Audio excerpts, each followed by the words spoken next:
Hola, nuevamente por aquí Cristian Ramírez. En esta oportunidad vamos a conversar sobre el diseño específicamente de conexiones precalificadas o conexiones calificadas a momento de sistemas de pórticos resistentes a momento. En este canal hemos sido muy reiterativos, muy insistentes en cuáles son las bondades y cuáles son las ventajas de este tipo de sistemas estructurales. ¿Qué elementos lo conforman? ¿Cuáles son los puntos clave? ¿Cuáles son los elementos que debemos de cuidar y proteger para que realmente el sistema disipe energía? ¿Cómo conceptualmente o cómo su filosofía de diseño lo predice o lo practica? Vamos a hablar específicamente de una conexión a momento que estaba siendo implementada en nuestro país. Nosotros estamos ubicados en Colombia. Estaba siendo implementada en nuestro país. Se estaba utilizando en proyectos reales, pero sin ningún tipo de homologación y sin ningún tipo de evidencia experimental que lo avale o que lo promueva. Que lo promueva como una conexión que realmente esté sustentada para su uso en sistemas de pórticos con capacidad especial de disipación de energía. Como primera medida aclaramos de que este proyecto, el que estamos presentando, hace parte o hizo parte de un proyecto de investigación dentro del marco del grupo G7 de la Universidad del Valle. Hizo parte de mi proyecto de investigación de maestría hace un par de años. Están ahí los agradecimientos, está ahí mi tutor, mi director del proyecto, que fue el profesor Gilberto Araiza Palma, un profesor que es muy conocido en todo el gremio. Es un académico y un excelente docente realmente. El título de este proyecto lleva como nombre Análisis del comportamiento inelástico de una conexión viga doble T, columna HSS ante cargas cíclicas a partir de análisis numéricos y ensayo experimental. Como contenido tenemos, como primero, la motivación, o sea, qué nos motivó a desarrollar este proyecto, qué antecedentes había, los objetivos que planteamos inicialmente, los cuales se desarrolló, qué metodología implementamos para poder llevar a cabo estos objetivos, cuáles fueron los resultados que encontramos, qué conclusiones logramos obtener, brindamos unas recomendaciones y unos trabajos futuros, trabajos que se derivan claramente del desarrollo de este proyecto. Como primera medida tenemos cuál fue el motivante. Indudablemente, actualmente muchísimas investigaciones realmente lo que buscan es que las estructuras sean capaces de disipar energía. Recordemos que si una estructura es capaz de disipar energía, son estructuras que son útiles, son estructuras que pueden incursionar en el rango inelástico de una buena manera sin que haya colapso en nuestras estructuras. Recordemos que siempre la filosofía de diseño es que no hayan pérdidas humanas, que la estructura sufra un daño, pero que no haya pérdidas humanas, es decir, que la estructura no colapse, que nuestra edificación no colapse. Esa es realmente la filosofía de diseño de los códigos. Ahora, específicamente para sistemas SMF, sistemas de pórticos especiales a momento, ellos disipan energía bajo un patrón de deformación específico ante solicitaciones sísmicas, tal como está en esta imagen. Esto es tomado de un modelamiento en SAT 2000 de un pórtico resistente a momento de 3 vanos y 1, 2, 3, 4 y 5 niveles, donde se hizo un análisis no lineal, como si hicimos análisis estático no lineal Puchover, donde se aplicó una carga de fuerza horizontal e incremental para ver cuál era ese desplazamiento máximo y cuál era ese mecanismo de clasificación, para poder encontrar temas de utilidad, curva de capacidad y puntos de desempeño.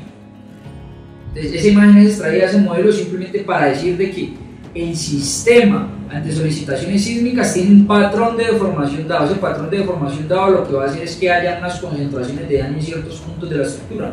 En este caso el daño se va a concentrar en las vigas. Entonces, para que este sistema estructural disipe energía, debemos de concentrar el daño en las vigas, es decir, el fusible son las vigas. Y todo lo que esté por fuera de ese fusible debe prácticamente casi que permanecer dentro del rango elástico, con ciertos factores de seguridad que la norma lo llama, lo obliga, lo lleva a un omega sub 0, que es ese factor de sobreresistencia, para poder cuidar o proteger esos elementos que están por fuera de la rótula del elemento disipador de energía, que en este caso son las vigas. Ahora, para garantizar su comportamiento dúctil, las conexiones deben estar adecuadamente detalladas para evitar fallas de tipo frágil. ¿Cuáles conexiones? Conexiones como lo son las placas bases, conexiones como lo son los empalmes columna a columna, conexiones como lo son los empalmes viga columna. Ahora, recordemos que para las conexiones viga columna tenemos un estándar de conexiones que han sido ensayadas y evaluadas experimentalmente, que es el estándar americano 358 de su más reciente versión, que es la 2016. Creo que está próxima a publicarse la nueva versión. De ese estándar de conexiones tenemos cerca de 9 conexiones que han sido evaluadas en laboratorio, han sido evaluadas de forma experimental y de forma numérica. Se ha invertido mucho dinero en investigación, en rubros de investigación, para proyectos de maestría, para investigación doctoral, realmente para ver qué pasa con estas conexiones, porque recordemos que esto va enfocado a que en general el sistema disipe energía, pero para poder que el sistema disipe energía y se deforme en ese patrón de deformación específico, debemos de cuidar los elementos que están por fuera del disipador de energía, que en este caso es la viga, por lo que algo que está por fuera es la conexión. Entonces la conexión viga-columna debe diseñarse o debe tener una demanda tal de que primero el daño se concentre en la viga, en ese disipador de energía, pero que a la conexión no le pasa absolutamente nada, para que el sistema tenga esa estabilidad ante ese patrón de deformación. Entonces, si nos vamos al ISC 358 del 2016, lo que vemos es que hay 9 conexiones. Entre ellas está esta conexión, que es la conexión típica post-Nordlicht. Por allá esa conexión es una columna de alma llena tipo I, tal como vemos aquí, y una viga de alma llena. Esa conexión después se le hicieron unos cambios y se le hizo una sección, un descaje, una pérdida de sección transversal en la viga, precisamente para obligar que esa rótula plástica aparezca aquí en este punto. Entonces sale una expresión donde nos indica cuál es ese radio de curvatura de esa reducción de esa sección transversal, nuevamente repito, para concentrar el daño en este punto. Esta conexión es soldada, la columna, esta la viga, esta conexión es soldada, los patines se hacen con soldadura de penetración completa y el alma se ponen unas perforaciones de montaje y se hace una soldadura en el alma de esta cartela, del patín de la columna y el alma de la viga.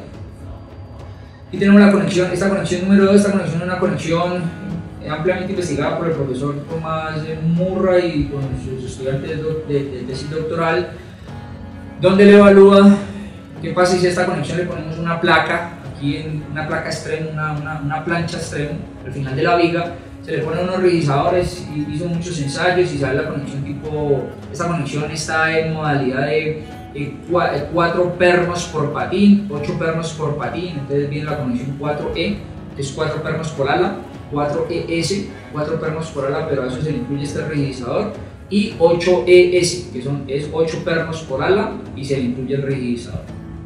Hay una siguiente conexión que la podemos implementar en nuestros proyectos, que es esta conexión que es prácticamente casi que una conexión que es completamente soldada, sin reducción de la tensión transversal, pero pues tiene unas especificaciones y una demanda alta para estas uniones, que son soldaduras de demanda crítica, las zonas donde se une el patín de la viga con la columna. La siguiente conexión, que esta conexión es una conexión, la famosísima BFP, es una conexión que tiene una columna en I. Si ustedes observan estas 4 conexiones son para columnas en I y vigas en I también. Esta conexión que es la BFP, esta conexión se une la viga a la columna por medio de pernos. Entonces lo que se hace es, permítanme, aquí saco la pluma.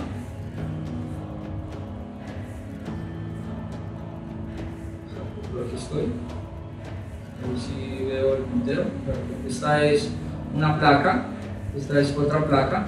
Estas placas se sueldan aquí en taller a la columna por medio de soldaduras de penetración completa. Tienen unas perforaciones y esta viga se manufactura en taller con estas perforaciones. Están aquí con estas perforaciones. Y lo que se hace en un montaje es ensamblar por medio de pernos la viga con la columna. Estos pernos, estas conexiones son conexiones de deslizamiento crítico y debemos cumplir con cierto estándar.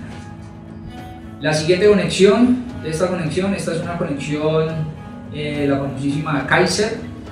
Tiene unas placas muy particulares, tanto en el patín superior como en el patín inferior. Tiene ciertas variantes con soldaduras. Aquí se puede tener la variante de que está soldada contra el patín de la viga, pero pernada contra el patín de la columna. Puede tener pernos y es una configuración que realmente tiene ciertas especificaciones que debemos de cumplir y esta conexión es patentada, es decir que para poderla utilizar tenemos que pagar unas regalías, no es cualquier, no la podemos utilizar de manera libre. La conexión, que es la conexión tipo Connex XL, se permite, esta es para columnas que son columnas CFT, son tubulares rellenos de concreto y tiene unos anillos perimetrales donde tiene un proceso de manufactura bastante interesante. Esta conexión también es patentada. Esta conexión es patentada, esta conexión también es patentada. Esta conexión es la conexión Simpson-Strong, también es conexión patentada. Específicamente dentro de la literatura se consigue que se usó para reforzamientos de estructuras de madera. Este es el elemento fusible de la conexión. Este tiene un diseño bastante particular por aquí en esta zona. Y simplemente la nombramos porque no es menester de esta presentación. Esta conexión que está aquí es una conexión, la famosísima doble T, no está patentada, es decir, la podemos utilizar y es una variante de la conexión BFP. Esta es la conexión BFP. Esta es la conexión BFP. Es una variante de la conexión BFP, pero en vez de estar soldada esta placa que está aquí, esta placa, en vez de estar soldada al patín de la columna, está atornillada, tal como vemos aquí. Es una conexión realmente bastante conveniente, fácil de implementar por su proceso de manufactura, pero tiene el pequeño inconveniente de que fue precalificada, o sea, toda la evidencia experimental cuando salió la conexión estaba en que este perfil es un perfil laminado. Entonces el perfil laminado tiene unas especificaciones de los patines, del álbum, y esos perfiles no son realmente comerciales en nuestro medio. Y al no ser comercial en nuestro medio es muy difícil de manufacturarlo. Derivado de este proyecto vinieron muchísimos proyectos de investigación atrás donde dijeron, vení, como esta conexión es tan interesante, ¿qué pasa si yo este perfil, en vez de ser laminado, lo conformo con dos láminas? Y hacemos unas soldaduras aquí de penetración completa. Y hay otra serie de investigaciones experimentales de tesis de maestría de investigación que están evaluando, están mirando por ahí unos documentos, ya hay unas publicaciones realmente muy interesantes y esperamos que ojalá sean tomadas en cuenta dentro de las nuevas actualizaciones de la IS 358, porque realmente al hacer este trabajo soldado al menos en nuestro país, donde estos perfiles no son fácilmente conseguibles, no los podemos conseguir muy fácil, esta es una solución bastante interesante y bastante correcta. Esta es una conexión que sí me parece a mí que es una locura. Está la famosísima side play, o sea, tiene estas placas laterales por esta cara y esta cara, y eso tiene ahí un montón de cosas. Ahí les dejo el arreglo, está dentro del ISC 358 del 2016, y si lo necesitan investigar, aquí está. Ahora, ¿qué pasa para columnas circulares? Si ustedes ven, no hay ninguna para columnas circulares.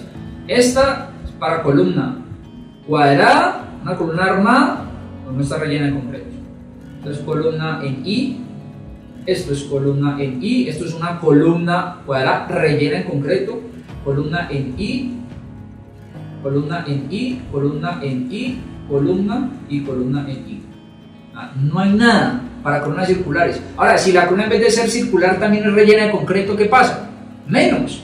Entonces, al estar ese interrogante, surge que estas columnas sí están siendo utilizadas. ¿Por qué? El profesor Roberto León, con su estudiante doctoral en su entonces, ahora el profesor Tiziano Perea, hicieron una investigación muy interesante, hicieron muchísimos ensayos experimentales, tienen muchísima evidencia, muchísimos artículos, donde muestran cuáles son las bondades de este tipo de perfiles. Hicieron muchísimos ensayos donde prácticamente casi que estos perfiles, estas columnas rellenas de concreto son prácticamente indestructibles.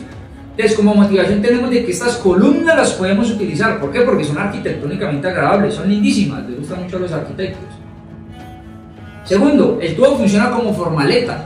Claramente aquí tenemos un núcleo de concreto, esto tiene un núcleo de concreto, todo esto aquí adentro es concreto, esto aquí adentro es concreto y este es un perfil metálico. El tubo sirve como formaleta. El tubo suministra acero longitudinal y transversal, es decir, el tubo confina ese concreto. Ahí está, el tubo confina el concreto. El concreto reduce el efecto del pandeo local. Es claro de que ante una carga en compresión, el tubo, es claro de que aquí lo pintamos aquí, cuando viene una carga de compresión, el tubo ¿qué puede hacer? Puede pandear hacia adentro o pandear localmente hacia adentro o localmente hacia afuera. Al tener yo este núcleo de concreto, evito la posibilidad de que el tubo pandee hacia adentro, sino que ya la única posibilidad que queda es que haya, con una carga de compresión, haya un pandeo local hacia afuera, es decir, haya un embombamiento del tubo. El concreto mejora el amortiguamiento. Es claro que siempre tenemos un problema de amortiguamiento y de vibraciones remanentes en las estructuras de acero. En el concreto mejora el amortiguamiento. El concreto mejora la resistencia al fuego. Su rigidez y ductilidad mejoran considerablemente comparada con una columna del mismo diámetro de concreto reforzado. Es decir, si tengo solo la columna, ese perfil circular de concreto reforzado, tengo una rigidez. Ahora, si tengo esta sección compuesta, mejoro notablemente la rigidez efectiva. Está en el código, les invito a que lo revisen. Hay un aumento en la velocidad de construcción, es clarísimo de que aquí no tenemos el problema del concreto, de la formaleta, del fraguado, de los cambios de temperatura, nada, no tenemos nada de ese problema. Esperemos que se termine un nivel para empezar el otro, no. Tenemos una estructura metálica con todas las bondades que todos conocemos, facilidad y rapidez de montaje, cubrir grandes luces, etcétera. Y tenemos igual inercia en cualquier dirección radial, eso es clarísimo, dado que si yo tengo este tubo circular y esta es mi dirección X y esta es mi dirección Y, pues tengo igual inercia tanto en dirección X como en dirección Y, como en cualquier dirección radial, ¿vale? Ahora, puntos negativos, todo no es color de rosas. Hay un uso limitado por la dificultad de sus conexiones. No tenemos nada en el estándar ISS 358 que nos diga, mira, puedes utilizar esta conexión. Entonces, eso nos limita, nos frena. Y hay pocos ensayos de calificación. Ya vamos a ver un poco el estado del arte. Ahora, como antecedentes, ¿qué se está haciendo? Se están haciendo unos intentos por querer utilizar este tipo de columnas circulares con vigas metálicas, perfiles de alma llena o perfiles en I, implementando unos diafragmas, tal cual como lo vemos aquí, pero no tenemos un estándar de calificación, o sea, no tenemos nada que nos diga, mira, esto funciona o no funciona. Ahora, mira que a esta columna le está llegando una viga por esta cara, le está llegando una viga por aquí, le está llegando una viga por aquí, conectada a momento y con toda seguridad la de acá atrás también. Esta sí se ve claramente que está siendo conectada a corte. Aparte de eso, aquí, no sé si lo alcanzan a apreciar, en este punto y en este punto, ese diafragma no es un elemento completo, sino que es una placa que está ahí unida, o sea, esto tiene soldaduras. ¿Qué pasa con esas soldaduras? Aquí vemos otra foto de otro proyecto donde está siendo implementada esa conexión con diafragmas. Y otro proyecto por acá donde ya hay unas conexiones donde tiene diafragma, pero por aquí, si lo alcanzan a ver bien, aquí esto es una conexión tipo end-play, por aquí está llegando un end-play, tiene un diafragma, pero después arranca con un end-play. Obsérvelo aquí también se puede apreciar. Hay un diafragma que le da la vuelta, pero arranca con un end-play. Y por acá, por esta zona, sí tiene diafragmas y están llegando vigas por las 4 caras, por esta cara, por esta cara, por esta cara y por la cara de atrás. Esto es dentro del campus universitario de la Universidad del Valle. Vemos de que esto es una estructura de, aquí hay un nivel, otro nivel, otro nivel, otro nivel, y creo que hay 1, 2, 3, 4 niveles. Una estructura de un edificio de 4 niveles donde estamos implementando estas conexiones y no tenemos nada que nos diga, que nos avalúe, ¿cierto? Que nos evalúe, nos diga qué lineamientos hay al respecto para poder utilizar este tipo de conexiones. Estas fotos eran tomadas antes del proyecto. Aquí vemos otra, a ver, y aquí vemos otro ángulo de la misma estructura. Aquí ya están conformados los niveles de vigas y tal. Ahora, ¿qué proponemos nosotros? ¿Qué propusimos en ese entonces? ¿Qué propusimos? Hicimos una gran interrogante y es: ¿cuál es el comportamiento inelástico de una conexión viga doble T columna circular implementando diafragmas? Esa es la pregunta. ¿Cuál es el comportamiento? ¿Cuál es el comportamiento de esa conexión? Pues para saber el comportamiento de esa conexión, hicimos un planteamiento geométrico, nos planteamos una configuración geométrica. Y para resolver este interrogante, planteamos unos objetivos. En este caso, un gran objetivo general donde propusimos analizar el comportamiento inelástico de una conexión viga doble T columna circular compuesta ante cargas cíclicas a partir de modelos numéricos e investigación experimental. No nos podemos quedar con que el modelamiento numérico tiene sí o sí o exclusiva la verdad. No, tenemos que tener evidencia experimental para poder validar modelos numéricos. Ese es el orden de las cosas. Para lograr ese gran objetivo general planteamos los 5 objetivos específicos.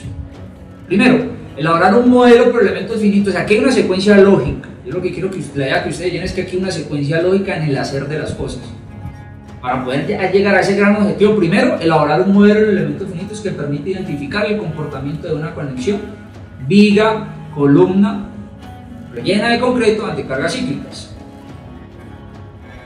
¿Cómo elaboramos ese modelo de elementos finitos? Pues tenemos que calibrar modelos. Entonces ahí es donde echamos mano de investigación previa, experimental, que ya se tengan resultados experimentales, porque sí o sí la prueba experimental es la que tiene la verdad absoluta de la prueba experimental. Con esos resultados experimentales calibramos modelos, ya tenemos variables de entrada, sabemos cuáles son condiciones de borde, cómo modelamos el estado de carga, ponemos elementos sólidos, elementos placa o elementos línea, cómo aplicamos el protocolo de cargas, cómo tenemos en cuenta no linealidad de material, no linealidad de grandes deformaciones, no linealidad por contacto, cuáles son las condiciones de apoyo, cuáles son esas restricciones al pandeo, o sea, qué debemos de tener en cuenta, cómo configuramos el material, si el material es un material bilineal, trilineal, multilineal, cuál es el modelo de material, bueno, en fin, N cosas. Una vez tenemos ya esos modelos calibrados de otras investigaciones, planteamos nuestra configuración geométrica. Una vez planteamos esa configuración geométrica, ahorita sí optimizamos y decimos, bueno, la placa puede ser de este tamaño, con este radio de curvatura, con este ángulo, con estas perforaciones, y basándonos claramente con lineamientos normativos ISC, porque nosotros teníamos una conexión que es muy cercana, que es la conexión BFP. Esa conexión BFP claramente tiene un comportamiento también muy parecido, porque tengo yo ese efecto donde se forma la rótula plástica a través de esa máxima capacidad flexión. Sé cuál es la fuerza que aparece en los patines para calcular los pernos, para calcular las soldaduras, cuál es el pretensionamiento. cuál es el espesor de la placa por cuando uno diseña en tensión, que diseña por fluencia de área bruta, fractura de área neta y bloque corte. Entonces, todos esos estados de falla me dan para poder calcular el espesor de la placa, el número de pernos y las soldaduras. Después de tener esa secuencia lógica y tener un modelo armado, ahorita sí decimos, bueno, vamos a comparar, después de que se haga la prueba experimental, tal vez este objetivo un poquito más abajo, pero el número 2 en ese entonces cuando se planteó era comparar los resultados obtenidos experimentalmente con los del modelo MEF. Aquí el orden de ser de las cosas es, primero hacer la prueba experimental. Una vez se haga la prueba experimental, se obtiene la curva de histéresis que me describa el comportamiento inelástico de la conexión. Y una vez yo tenga mi propuesta, mi curva de histéresis, que es la que me describe cuál es el mecanismo de plastificación, una vez tenga yo esto, ahora sí puedo comparar mis modelos de elementos finitos que hice inicialmente. Si no hay un match, ahorita sí tengo que empezar a hacer las variantes necesarias porque yo ya sé a dónde debo llegar. Cuando ya llegue al objetivo, ahorita sí ya tengo un modelo que reproduce fielmente mi prueba experimental. Esa es la secuencia lógica de las cosas. Una vez hecho esto, puedo verificar mediante los datos experimentales obtenidos si la conexión cumple o no para criterios sismorresistentes para que pueda ser utilizado en pórticos de alta demanda sísmica. Y como quinto paso, por último, desarrollar una metodología de diseño para que esta conexión se pueda implementar en proyectos, porque a la final esa es la intención. La intención es que aquí hay una componente académica muy alta, pero la intención era que la comunidad ingenieril se llevara estos resultados para que realmente se pueda aplicar dentro de la práctica profesional. Realmente eso era lo que queríamos. Eso era lo que queríamos. Se hizo una ruta de diseño bastante interesante que no es menester en este caso nombrarla, pero sí está dentro del documento de investigación. Aquí queríamos como llevar una ruta, si por aquí no era, por aquí sí, cuáles eran los pasos paso a paso de cómo se resolvía. Pero aquí vamos nombrando. Primero, seleccionamos, listo, miramos cuál es la metodología propuesta. Bueno, ¿cuál es la que más se nos parece? Pues esta acá, ¿sí? Esta es la que más se nos parece. Entonces, tenemos unos lineamientos específicos, vamos a hacer la manufactura y fin. ¿Qué es lo que pasa? Tenemos estas conexiones. Si ustedes ven esas conexiones, el hacer un procedimiento específico para cada conexión, eso cuesta dinero, cuesta rubros. Específicamente, para diseñar la metodología de diseño en cualquier conexión precalificada es la que está aquí en este punto. ¿Listo? Entonces, la ruta es, permítame, por aquí ya tengo el control de eso. Pregunta, aquí, para poder entrar a este gráfico, ¿la conexión es precalificada o no es precalificada? Si sí es precalificada, nos vamos por esta ruta. Ahora, si sí es precalificada, miramos en cuál de las 9 es. 1, 2, 3, 4, 5, 6, 7, 8, 9. Efectivamente son 9. Si es precalificada, seleccionamos una de las 9. Diseñamos con los lineamientos ADSC, manufacturamos y fin. Se acabó el problema. Ahora, ¿qué pasa si la conexión no es precalificada? Bueno, ahí es donde está lo bonito del paseo. Tenemos que venirnos por esta ruta. Como la conexión no es precalificada, esta es la propuesta nuestra. Una conexión que tiene diafragma superior y diafragma inferior y se conecta por medio de pernos en los patines, tanto inferior como superior, y hay digamos, como un trasfondo matemático y numérico para llegar específicamente a esta configuración. Aquí tenemos unas variables específicas. Aquí definimos un diámetro de la columna, diámetro externo del diafragma, cuál es un punto A a partir de donde aquí sale una recta tangente a partir de este punto, esto lo llamamos el sub de G, este ángulo de inclinación, diámetro de perno, separaciones, etcétera, etcétera, etcétera. Empezamos a sacar unas variables donde algo dependiera de algo, entonces el diámetro externo del diafragma lo empezamos a definir como un 49% del diámetro de la columna, esta longitud y este ángulo es 30 grados. Unos planos de ingeniería, tal como vemos aquí, y empezamos con la manufactura. Para hacer la manufactura,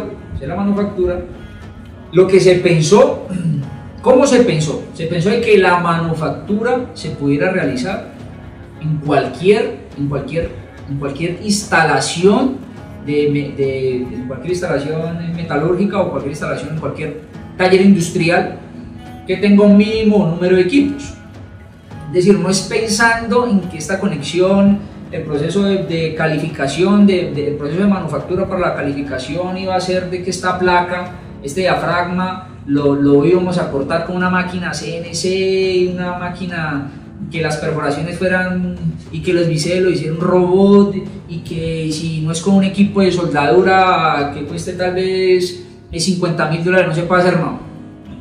Que realmente lo que queremos es, queríamos volver un problema complejo, volverlo sencillo.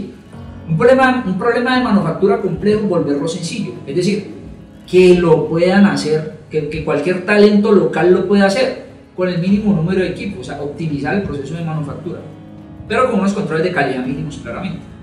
Entonces lo que se hizo fue un corte muy manual realmente, un proceso de pulido de todos los bordes, este diafragma se hizo los biseles para que se hiciese soldadura de penetración completa contra la columna.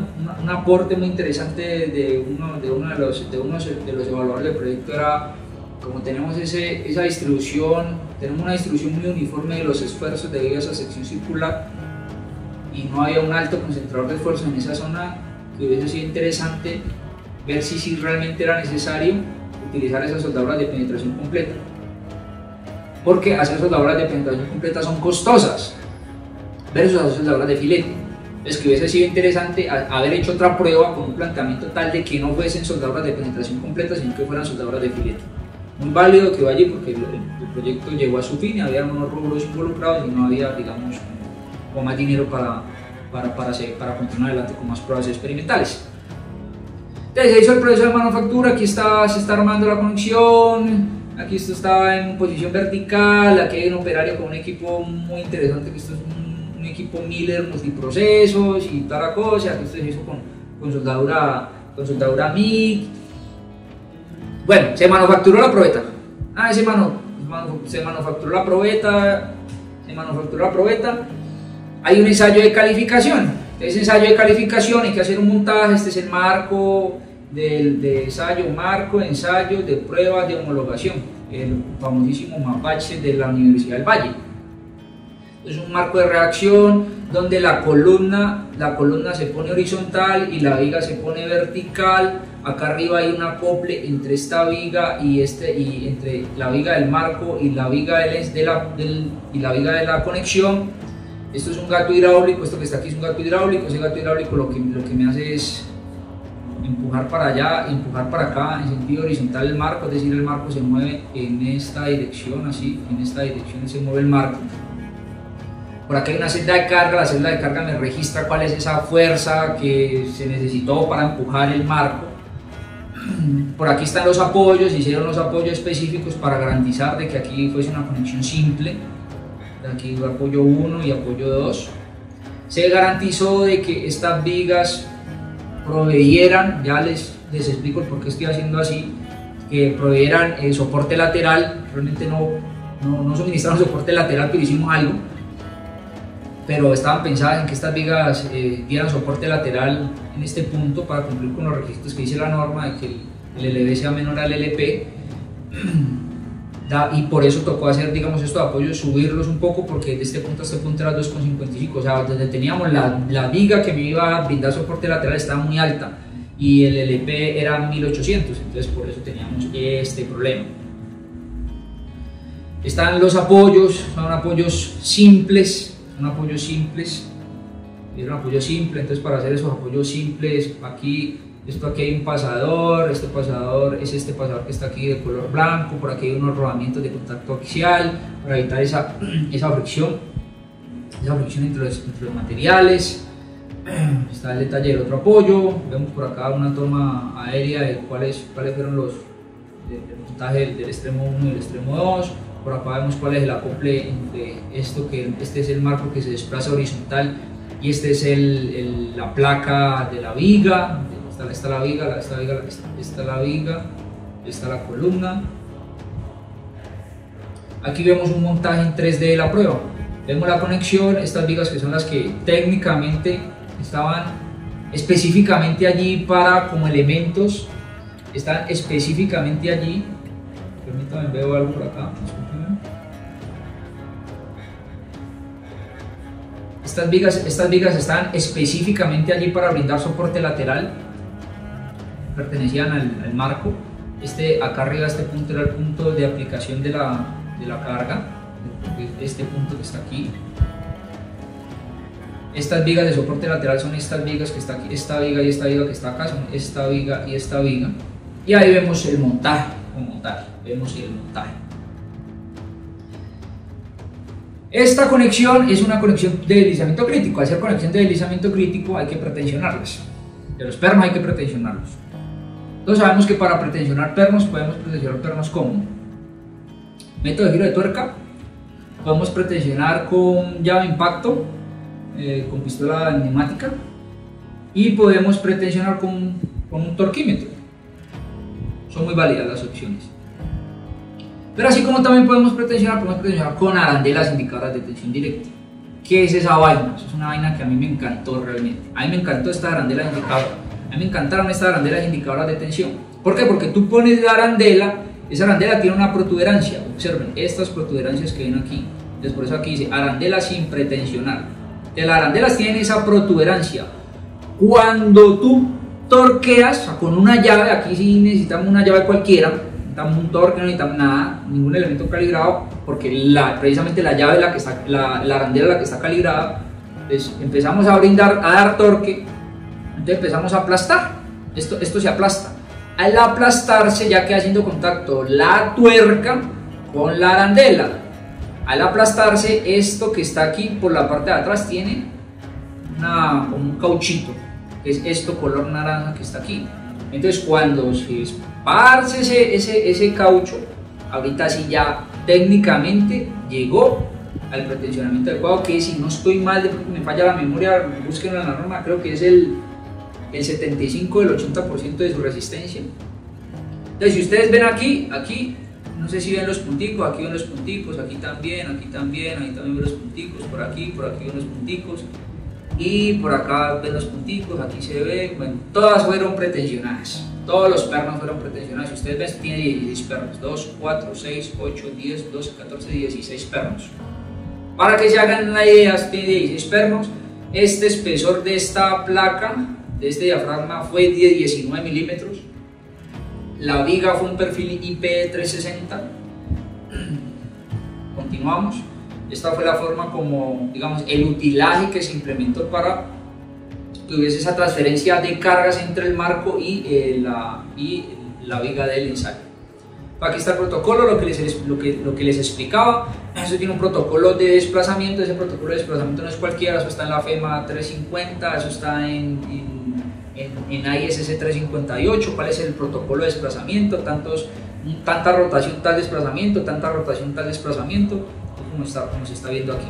Ya vemos en una siguiente slide cuál es el número de pasos, contraciclos, rotación y desplazamiento. Aquí lo que quiere decir es que este es el protocolo de desplazamiento y el marco se va a mover en esta dirección, así como se ve aquí. Para la derecha, para la izquierda, para la derecha, para la izquierda, para la derecha, para la izquierda, para la derecha, para la izquierda. ¿Cómo se mueve? Pues este es el marco de reacción, o sea, esto está fijo y el gato es el que le manda la fuerza al desplazamiento horizontal al marco, y ahí es donde se mueve. Teníamos una restricción en este proyecto, y es que el máximo desplazamiento permitido del marco es de 27 centímetros, de 270 milímetros. Eso daba una máxima rotación, en términos de rotación para el ensayo, una máxima rotación de 0.07 radianes, lo cual era muchísimo más de lo esperado, porque para que cumpliera se necesitaba al menos llegar a un 0.04 radianes y que el momento resistente sea al menos el 80% del momento de plastificación de la viga. Pero nosotros con 0.04 sabíamos si la viga si la conexión cumplía o no, para criterio de pórticos especiales a momento, con capacidad de disipación especial. Pero la norma me dice, si llegase a esos 0.04 radianes y no hubo falla, pues incremente en cada 0.1 radianes, si no estoy mal, 2 ciclos de carga. 2 ciclos de carga 0.01, es decir, llegaste a 0.04, luego aumentaste a 0.05, 2 ciclos, no pasó nada, 0.6, no pasó nada, 0.7, no pasó nada, 0.8 hasta que se dañe. Realmente esa es la intención, después de que invertís muchísimo tiempo en esto, querés ver realmente cómo es el daño, cómo es ese mecanismo de daño de la viga. Nos pasó algo muy particular que al final les cuento. Entonces, este es el protocolo de desplazamiento, 6 ciclos, rotación en radianes, 6 ciclos a 0.05, 6 ciclos. Por acá cuando llegamos a 0.04, luego un incremento, un delta de 0.01 radianes, entonces aquí pasamos a 0.05 radianes, 2 ciclos. 0.06, otros 2 ciclos. 0.07, otros 2 ciclos. Radianes, claramente ángulos pequeños, tenemos la longitud de la viga, rotación y calculamos la longitud. Ya cuál es el desplazamiento del delta. Con ese delta sacamos el protocolo, está aquí. Aplicamos el protocolo, aquí está. ¿Cuántos ciclos? Desplazamiento. ¿Cuántos ciclos está desplazamiento? Desplazamiento, desplazamiento, desplazamiento. Calculamos el protocolo de carga y con ese protocolo de carga es que alimentamos el ensayo. Aquí vemos unas tomas bastante interesantes de lo que fue el ensayo. Este que está por aquí, este camisa azul, ese que está moviendo como loco para allá y para acá, de camisa azul y gorra roja, pues ese soy yo. Estamos dentro del marco, dentro del edificio de la Escuela de Ingeniería Civil. Estos punticos que están aquí, si me lo preguntan, esto hacía parte de estas cámaras que agarran alta, digamos, un alto espectro de velocidad. Este es el ingeniero, en ese entonces el estudiante de doctorado Jean-Michel Franco, ahorita ya doctor. Esa fuera su tesis doctoral. Lo que queríamos era también por esta cara ver cuál era como ese espectro, ese contorno por medio de la investigación doctoral del estudiante. A la final no pudimos llegar a unas conclusiones interesantes por ese lado, pero por eso por esta cara no lo ven pintado de blanco, por esta cara sí está pintado de blanco. ¿Qué pasa? Lo que se hace es pintarse de blanco, que no es cualquier pintura, con el objetivo de que en la medida de que se incursione en el rango inelástico, se suelte esa pintura. Al soltar esa pintura puedo yo de manera visual ver cuáles son las fibras que entran en influencia. Entonces voy a volver a repetir el ensayo y ustedes se van a dar cuenta de lo siguiente. Lo que primero empieza a soltar la pintura es en estas zonas. Entonces hay fluencia en las zonas más alejadas del centroide. Recordemos que el esfuerzo por flexión es MY sobre I. ¿Listo? Momento por la distancia del centroide a la fibra más alejada para encontrar máximo momento y sobre el momento de inercia. Entonces, entre más alejado el centroide esté, si este es el centroide, entre más alejado, pero los esfuerzos son mayores. Entonces, por aquí empiezo a la fluencia. Si veo yo aquí así, esto es en este caso así los esfuerzos, y en la medida que entro en fluencia, plastifica hasta que la sección toda esta influencia. Hasta que la sección toda esta influencia. Por acá voy a sacar, permítame, saco el borrador para borrar. Está aquí y vamos a volver a reproducir el ensayo. Vamos a volver a reproducir el ensayo. Sacamos la pluma. Observen aquí, en este punto, en esta zona, fluencia en los patines, está hasta que después de ciclos, observen esto cómo se mueve para allá y para acá. Después de muchos ciclos de carga y descarga en 0.07 radianes, porque el ensayo a la final paró en 0.07 radianes porque era el máximo desplazamiento permitido del marco, se logra presentar una falla de pandeo lateral torsional y una falla de pandeo local en esta zona. Dicho esto, vemos cuál es el mecanismo de plastificación, lo que ya les comenté. Fluencia en los patines, un patín, fluencia en el otro patín, y esa plastificación se va trasladando de la zona de las fibras más alejadas del eje neutro hacia el eje neutro. A la final hubo un pandeo lateral torsional y hubo un pandeo local en una de las alas. ¿Qué pasó? De que las vigas que teníamos pensaba que suministraban pandeo lateral torsional, realmente brindaron pandeo lateral torsional, pero no el pandeo lateral, brindaron esa restricción al pandeo lateral, pero no como lo pensábamos, de una forma tan efectiva. Hizo algo, pero pues no fue 100%. Por lo que experimentalmente vimos de que aquí hubo un pandeo lateral torsional, es decir, esto se giró aquí y se evidenció aquí en esta toma, y aquí si le ponemos un zoom o un despegue, una pérdida de contacto entre el perfil y una de las vigas. Por lo que haciendo el modelamiento numérico nos dimos cuenta de que la rigidez lateral era de esperarse, la viga estaba puesta así ante cualquier carga lateral, pues ella se deforma tal como vemos aquí, pero pues esas cosas uno no las aprende sino cuando le pasa. Esas vigas, si estuvieran puestas en esta forma, pues tendrían mucho más rigidez, pero resulta que las vigas estaban puestas era así, en esta forma acá. Entonces claro, si veo yo, si hago yo un corte aquí, si hago un corte y miro hacia abajo aquí, y hago un corte y miro hacia abajo, pues en planta lo que veo es que está la viga así, que sería el patín, estoy viendo por acá así, tendría yo la otra viga aquí, y aquí tendría yo mi viga así, así estaba mi viga. Eso es lo que estoy viendo yo, estoy viendo así, hacia acá abajo, esto es lo que estoy viendo yo. Entonces, en altos ciclos de carga y descarga, la viga lo que hizo fue rotar. Rotó, estoy siendo exagerado, ella no rotó así, pero rotó un poquito. Al rotar le genera un empuje en esta dirección, genera un empuje en esta dirección y genera un empuje en esa dirección, lo que hace que mi viga se deforme así y se deforme acá. Estoy siendo exagerado con la escala para que me entiendan el problema. Lo vemos que esto es una deformada exagerada, porque eso realmente fue una pérdida de contacto muy pequeña, pero eso dio de que los resultados, digamos, que tuvieran una variante muy pequeña. Entonces, realmente eso fue lo que pasó. Con estos datos encontramos la curva de histeresis. Curva momento rotación. Aquí tenemos rotación y acá tenemos momento, curva momento rotación. ¿Y qué podemos? Graficamos la curva momento rotación. ¿Y qué encontramos? Encontramos de que el momento plástico es 36.4, el 80% de ese momento plástico es 29.1. Ahora, en 0.04 radianes que está aquí en este punto, aquí esta línea está bajada en 0.04 radianes, esta línea, en 0.04 radianes, el momento resistente es de 41, míralo aquí. O sea que el momento resistente, que es de 41, es mucho mayor que el 80%, es un 40% veces mayor. Entonces por eso aquí pusimos. El momento resistente es 1.4 veces el 80% del momento plástico, por lo que estamos ante ese requisito lejos, la estamos cumpliendo por lejos. Ahora, la ubicación de la rótula plástica. Recordemos que al inicio, para poderla diseñar, nos basamos en que esta iba a ser tendría características muy similares a una conexión BFP.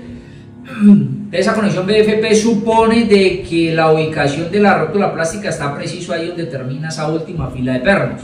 Ahí la supusimos nosotros, para este caso era 385 milímetros. Evidencia experimental da que esa rótula plástica está en 480 milímetros, eso es 1.24 veces la ubicación de la rótula plástica comparado con una conexión BFP. Recordemos que esa longitud, esa ubicación de la rótula plástica se mide desde la cara de la columna. Ahora vamos con el modelamiento computacional. Ahora, para el modelamiento computacional se hicieron muchísimas cosas. Realmente. Tratamos de irnos a lo más complejo y luego empezamos a quitarle grados de libertad al problema. Porque a la final, nuestra filosofía es: la ingeniería no debe ser muy compleja, realmente debemos de tener los conceptos claros, pero a la final es algo muy complejo. ¿Cómo lo simplificamos para que al final toda la comunidad ingenieril pueda utilizar estos resultados y se pueda hacer realmente algo? Entonces empezamos. Como teníamos prácticamente casi que un problema simétrico, empezamos con simetría. Vamos a agarrar un plano de simetría para quitarle grados de libertad al problema. Y tenemos la malla, tuvimos en cuenta la no linealidad por contacto, no linealidad geométrica, no linealidad material y el pretensionamiento de los pernos. Una cosa loca con esos pretensionamientos. Resulta que aquí hay un problema de los cuentos. Los pernos, las perforaciones tienen un diámetro. El perno tiene un diámetro. La perforación debe tener un diámetro que claramente debe ser mayor que el perno para poder que entre, porque si no hay interferencia. Entonces, al tener el perno en este centro, tengo yo ahí una tolerancia para poder que, nuevamente repito, de que el perno ingrese en el agujero. Resulta que numéricamente hablando, una vez, voy a exagerar el problema, aquí, esta es la perforación, y voy a exagerar el problema, este es el perno. Recordemos que esto tiene unas tolerancias estándar, que es el diámetro de un 16avo para fabricación y un 1/8 para diseño. Exageremos el problema.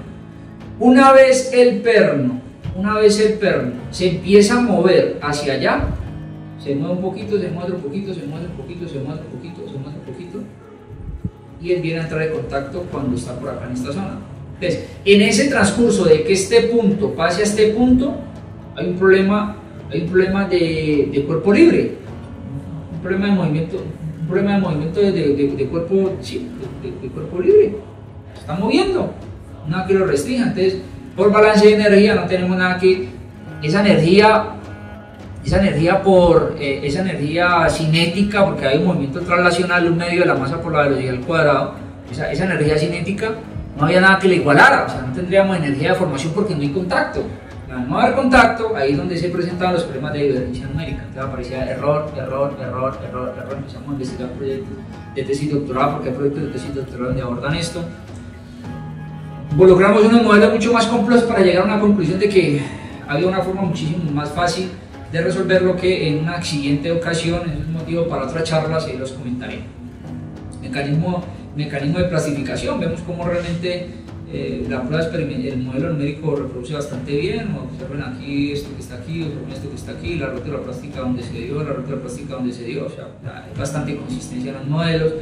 Vemos aquí dónde está la rótula plástica, por aquí donde está la rótula plástica, vemos que hay mucha coherencia en los modelos. Logramos capturar ese fenómeno de pandeo lateral torsional, observen aquí, observen lo que pasa acá. Hicimos muchísimas cosas, ese efecto de pandeo lateral torsional, miren esta curvatura que está aquí, esta curvatura aquí como se presentó, esa pérdida de contacto que hay aquí, ese gap, lo logramos capturar también numéricamente. ¿Por qué tocó hacer toda esta vaina tan complicada? Porque como tuvimos el problema de que perdimos contacto, o sea, las vigas que pensábamos que iban a brindar soporte lateral realmente la brindaron, pero no al 100%, o sea, no fueron 100% efectivos. Ya teníamos un proyecto andando, ya teníamos una inversión hecha, no teníamos recursos para hacer más.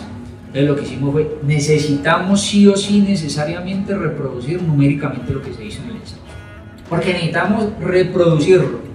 Una vez lo reproduzcamos, ahorita sí reproducimos qué pasa si las condiciones fueran sido las ideales. Con esto encontramos la curva de estéresis. Con esta curva de estéresis cotejamos, hicimos un match de las dos curvas, y si ustedes ven, pues hay unas pequeñas diferencias. Estas diferencias ingenierilmente hablando no son nada. Esas diferencias ingenierilmente hablando no son nada. Somos una comunidad de ingenieros y nuestro propósito es facilitar el trabajo a profesionales y estudiantes por medio de cursos, tutoriales, ejemplos prácticos, ejemplos de diseño, papers técnicos y banco de planos CAD, enfocados a ingeniería civil. Queremos ofrecer ingeniería de alto nivel al alcance de todos. Síguenos en nuestro sitio web www.moractus.com y en todas nuestras redes sociales, Instagram, Facebook y YouTube, las cuales estarán en la descripción del video.